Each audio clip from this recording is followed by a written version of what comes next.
Hello hello, നിങ്ങളാരാ? നിങ്ങൾ കുറേ നേരമായല്ലോ ഇവിടെയൊക്കെ ചുറ്റിക്കറങ്ങണു. കാര്യം എന്താ മനസ്സിലായില്ലല്ലോ?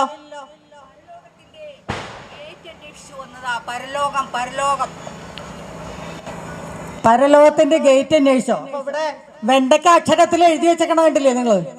ഇതെന്താ എഴുതി വെച്ചേക്കണത്? കോപ്പറേറ്റീവ് ഓഫീസോ?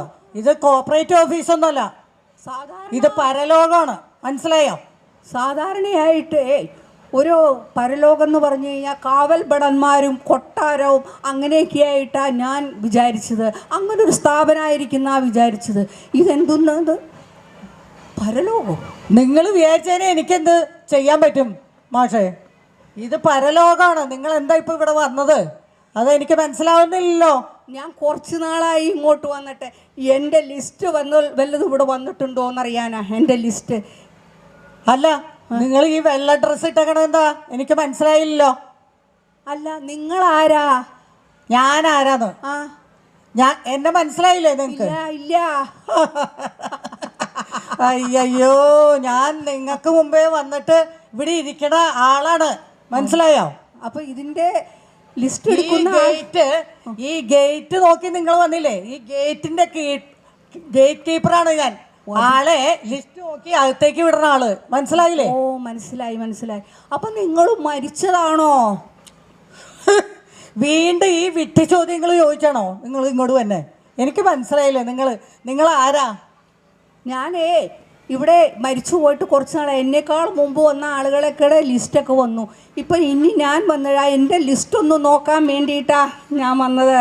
അല്ല, മരിച്ചാ ഈ വെള്ളയും ഇടണമെന്ന് ആരാ പറഞ്ഞത് ഇങ്ങോട്ട് വരുമ്പോ? ഇത് നിങ്ങൾ എവിടെ നിന്ന് മേടിച്ചു? കട്ടതാണോ? അല്ല, സാധാരണ മരിച്ചു കഴിഞ്ഞ് കഴിഞ്ഞാൽ വെള്ളയും ഇടുക. നിങ്ങളെന്താ ജീൻസും ടോപ്പും ഒക്കെ ഈ പരലോകത്ത് ഇങ്ങനെ ഇരിക്കണത്? എനിക്ക് ഇവിടെ ഡ്രസ് കോഡൊന്നുമില്ല. നിങ്ങളോട് ആരാ? നിങ്ങൾ ഇത് മോഷ്ടിച്ചതാണോ? മനസ്സിലായോ? ഇപ്പൊ ഡ്രസ് കോഡൊന്നും ചോദിക്കാൻ പാടില്ലല്ലോ അല്ലേ? എന്ത് വേണമെങ്കിലും ഇട്ടിരിക്കാലോ. എനിക്ക് അറിയില്ലായിരുന്നു. നിങ്ങൾ ഒരു ധിക്കാരിയാണെന്ന് കണ്ടിട്ട് തോന്നുന്നുണ്ട്. മനസ്സിലായോ? അല്ല, നിങ്ങൾ ഭൂമിയിലെ ധിക്കാരം ഇവിടെ എടുക്കുകയാണോ? യമരാജനെ മണിയടിച്ചിട്ട് കിട്ടിയതാണോ ഈ ജോലി? നിങ്ങളെന്താ വിചാരിച്ചേ?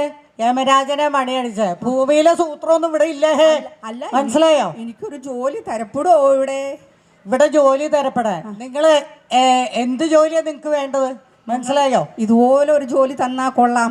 ഇതുപോലത്തെ ജോലിയൊന്നും കിട്ടില്ല. അല്ല, സുഖമാണോ ഈ ജോലി? ഒരു സുഖമല്ല. നിങ്ങളെ പോലുള്ള അലവതാദികള് ദിവസവും വന്ന് അവരെ അകത്തേക്ക് കയറ്റി വിടലാണ് എന്റെ ജോലി. ധിക്കാരം, ഭൂമിയിലെ ധിക്കാരം ഇവിടെ പ്രയോഗിക്കുന്നു. നിങ്ങൾ ഇത്തിരി അങ്ങോട്ട് നീങ്ങിക്കൂ. നിങ്ങൾ എന്റെ അടുത്ത് വന്ന് നിൽക്കണം. നിങ്ങളുടെ ലിസ്റ്റ് നോക്കട്ടെ. നിങ്ങളുടെ സ്ഥലം എവിടെയാന്ന് പറഞ്ഞേ? മനസ്സിലാവും. നോർത്ത് പറവൂർ. പരവൂരാ?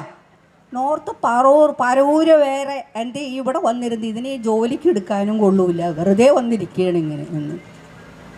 നോർത്ത് പറവൂർ അങ്ങനത്തെ ഒരു സ്ഥലം ഞാൻ എൻ്റെ ജീവിതത്തിൽ കേട്ടില്ല. ഹോ, മലയാളത്തിൽ വടക്കം പറവൂരെന്ന് പറയും. പറയാമോ? ഈ തള്ളച്ചിയെ കൊണ്ടിരുത്തിയിരിക്കണത്. നിങ്ങളുടെ പേരെന്താ? നെന്മണി വിളാകത്ത് സുഭദ്രക്കുട്ടി മകൾ താത്രിക്കുട്ടി. ഇവിടെ ഒന്ന് അങ്ങോട്ട് മാറിയേക്കൂ. നെറ്റ് ഡൗൺ ആണ്. ഓ, ഇവിടെ ഉണ്ടോ ആ പ്രശ്നം? BSNL ആയിരിക്കും അല്ലേ? BSNL ഒന്നുമല്ല. ഞങ്ങൾക്ക് ഇവിടെ സ്വന്തമായിട്ടൊരു നെറ്റ് വർക്ക് തന്നെയുണ്ട്. മനസ്സിലായോ? നിങ്ങൾ എന്താ വിചാരിച്ചേ? മനസ്സിലായോ? ഓ, ആയിക്കോട്ടെ. ലിസ്റ്റ് നോക്കൂ. എൻ്റെ ഗുരുവായൂരപ്പ കണ്ടാ മതിയായിരുന്നു. നിശബ്ദം. ഈ തള്ളയെ കൊണ്ട് പിടിച്ചിരുത്തി കഴിഞ്ഞ് ലിസ്റ്റ് നോക്കാനായിട്ട്.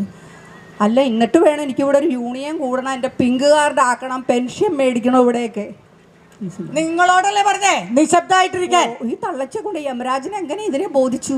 നിങ്ങളുടെ കൂടെ ആരെങ്കിലും ഉണ്ടോ? ഞാൻ കുറച്ച് പേര് അതിനു മുമ്പ് വന്നവരുണ്ട് ഇവിടെ. നിങ്ങളെ പോലുള്ള അലവലാദികള് ദിവസവും ഇവിടെ കയറി എന്റെ പണി കൂടി വരിക. ഭൂമിയിൽ നിന്നുള്ള ആൾക്കാരാണ് ഇവിടെ ഇപ്പൊ ഇഷ്ടം പോലെ. അലവലാദികളാണ് അവര്. അത് ശരി.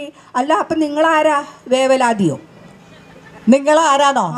ഞാൻ ആരാന്ന് ചോദ്യം ചെയ്യാൻ ഞാൻ എൻ്റെ ഈ സ്ഥാനത്തിരുന്ന് നിങ്ങൾ ചോദിക്കാറായോ? നിങ്ങൾ അങ്ങോട്ട് നീങ്ങിക്കാനാണ് പറഞ്ഞത്. എന്താണ് ഈ തള്ള? അപ്പൊ ഭൂമിയിലത്തെ സ്ഥിതി എന്തായിരുന്നിരിക്കും? അപ്പൊ ലിസ്റ്റ് വടക്കം പറവൂർ. നിങ്ങളുടെ പേരെന്താന്ന് പറഞ്ഞാൽ ഞാൻ മറന്നു. ഇങ്ങനത്തെ പേരൊന്നും ഞാൻ എൻ്റെ ജീവിതത്തിൽ കേട്ടിട്ടില്ല എൻ്റെ ഈശ്വരോ. ഹലോ, ഇത്തിരി കുടുംബ മഹിമ വേണം, അതുകൊണ്ടാ ആ കണ്ടാ തന്നെ തോന്നും കുടുംബ മഹിമ. പറയാ.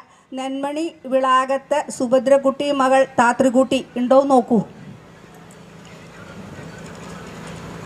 അയ്യോ, നിങ്ങൾ ആത്മഹത്യ ചെയ്താണോ? ഈശ്വര ദൈവമേ, ആത്മഹത്യയുടെ വശത്താണ്. ഞാൻ ഒരു ആത്മഹത്യ ഒന്നും ചെയ്തിട്ടില്ല. ഞാൻ ഭൂമിയിൽ നിന്ന് കുറച്ച് പേരെ ഇങ്ങോട്ട് കൊണ്ടുവന്നിട്ടുണ്ട്. അവരോട് ചോദിച്ചാൽ അവർ പറയും. നിങ്ങളുടെ ആത്മഹത്യ ചെയ്തല്ലേ നിങ്ങളുടെ ഇതിൽ നെറ്റ് കാണിക്കണ ആത്മഹത്യ എന്നാണല്ലോ. മനസ്സിലായ? കൊലപാതകമായിരുന്നു. നിങ്ങളെ ആരെങ്കിലും കൊന്നതാണോ? അല്ല, ഞാൻ തന്നെ കൊന്നു. അത് ആ കാര്യങ്ങൾ പറയാം. ഒരു കഥയാണ് ഇത് പറയാം. എനിക്ക് നിങ്ങളുടെ കഥയൊന്നും കേട്ടാലും നിങ്ങളുടെ പിറയിലെ ആൾക്കാർ വെക്കണോ? ഇഷ്ടം പോലെ ആൾക്കാർ ഇത് കേൾക്കണമല്ലോ. ഇവിടെ ലിസ്റ്റ് വേണമെന്നുണ്ടെങ്കിൽ കേൾക്കണമല്ലോ. അതെന്താന്ന് വെച്ചാൽ പാട്ട് പഠിക്കാൻ പോകുന്ന സ്ഥലത്ത് നല്ലൊരു മരം നിൽക്കുന്നുണ്ട്. 10 അടി 5 ഇഞ്ച് തെക്കോട്ട് പോയേക്കണ ഒരു ഉരുണ്ട കമ്പുണ്ട്. നല്ലൊരു കമ്പ്. നിങ്ങൾ മരത്തിന്റെ നീളവും കൊമ്പിന്റെ വീതിയും കയറിന്റെ നീളം ഒന്നും നോക്കണ്ട. നിങ്ങൾ കാര്യം എന്താന്ന് വെച്ചാൽ പറഞ്ഞാൽ മതി. ഹേ, ആ കാര്യം പറഞ്ഞു വരെയാണ്. അപ്പോഴേക്കും തള്ളേ നിങ്ങൾ മിണ്ടാതിരി പറയട്ടെ. ഞാൻ നിങ്ങൾ കാര്യം മാത്രം പറ. ഹേ, അതും എന്ത് ചെയ്തു? ഒരു പ്ലാസ്റ്റിക് അല്ല, കയർ എന്ത് ചെയ്തു? ആ മരത്തിൻ്റെ കൊമ്പിന്മേ ഇട്ടിട്ട് ആ വശം കൂടെ കുരുക്കി ഇട്ടിട്ട് ഞാൻ കഴുത്തിങ്ങനെ വച്ച് ഒരു രസത്തിന് മുറുകിപ്പോയി.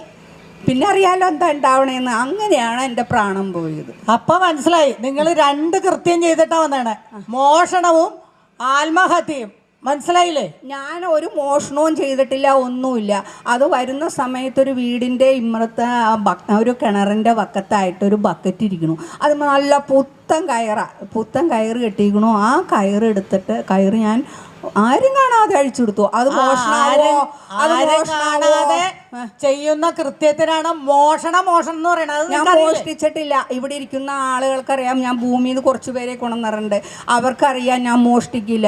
അപ്പോൾ ഒരു കാര്യം, കാലത്തെ കുളിയും കക്കൂസെ പോക്കൊക്കെ ആരും കാണാണ്ടല്ലേ ചെയ്യണേ.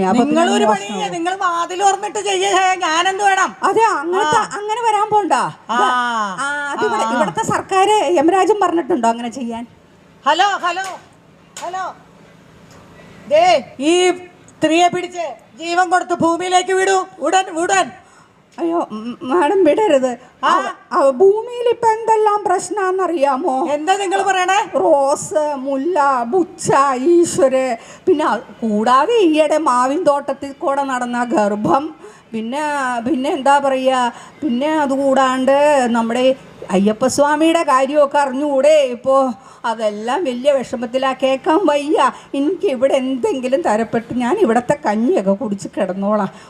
ഒന്ന് മാഡം ഒന്ന് കനിഞ്ഞാൽ മതി. ഇല്ല, നിങ്ങളെ ഞാൻ വിചാരിച്ചേക്കണ ജീവൻ കൊടുത്ത് ഭൂമിയിൽ വിടാനാ. നിങ്ങളെ ഒരു അഹങ്കാരിയാണ്, മനസ്സിലായോ? ഇവിടെ വന്ന് ഞാൻ മാഡത്തിൻ്റെ കൂടി എന്തെങ്കിലും ഞാൻ ജോലി ചെയ്ത് ജീവിച്ചോളാം. എന്നെ ഭൂമിയിലേക്ക് വിടല്ലേ മാഡം? ഒരു കാര്യമുണ്ട്.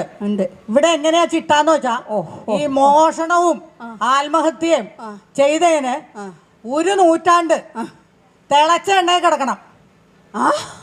തിളച്ചെണ്ണയിലോ? ഇല്ല, ഞാൻ നൂൽപ്പാലത്തിന്മേ കൂടെ നടക്കാം. തിളച്ചെണ്ണയിൽ എന്നെ ഇടരുത്. ഞാനിങ്ങനെയാണ് വന്നത്. ആദ്യം തിളച്ച എണ്ണയിൽ കിടന്നു, അത് കഴിഞ്ഞിട്ടാണ് എനിക്ക് ഈ ജോലി കിട്ടിയത്. അതിനേക്കാളും കൂടുതൽ പാപം ചെയ്തുകൊണ്ടാണ് അങ്ങനെ ഇട്ടേക്കണേ. ഞാൻ അത്രയും ചെയ്തിട്ടില്ല. എൻ്റെ അഭിപ്രായത്തിൽ നിങ്ങൾ ഇത് തന്നെയാണ് അർഹ. അപ്പൊ അതുകൊണ്ട് വേഗം തിളച്ച എണ്ണയിലേക്ക് അങ്ങോട്ട് കൊടു. എവിടെ ഉറക്കെ വരൂ, ആരെങ്കിലും വരൂ. ഈ സ്ത്രീയെ പിടിച്ച് കൊണ്ടുപോയി തിളച്ച എണ്ണയിലിടൂ. വേണോ? ഒരളവ് ചെയ്തുകൂടെ? യമരാജനോടൊന്ന് പറഞ്ഞേ, ഒരളവ് ചെയ്തുകൂടെ? ഓക്കെ, നിങ്ങളോട് എനിക്കിപ്പോൾ സ്നേഹം തോന്നുന്നു. നമുക്ക് ഒരുമിച്ച് ഇവിടെ ഭരിക്കാം.